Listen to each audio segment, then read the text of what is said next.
المنصوري خطيرة جدا.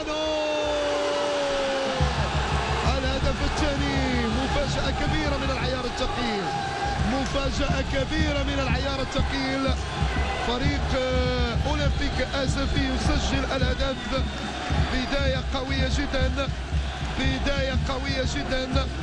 فريق خروج اللاعب ليركي ودخول بواكوفي، دخول بواكوفي يعطي الهدف الأول. نتابع بواكوفي كيرفع الكرة، وخروج الحارس ياسين الخروبي لم يكن موفق، وبالتالي الهدف الأول لفريق أولمبيك أسفي. إذا يمكن أقول بأن هذه صفعة قوية لفريق الوداد مع بداية الجولة الثانية وسط ذهول أنصار فريق الوداد. غير مقبول بطبيعة الحال بالنسبة لأنصار الوداد أن يتلقوا هدف بهذه الطريقة.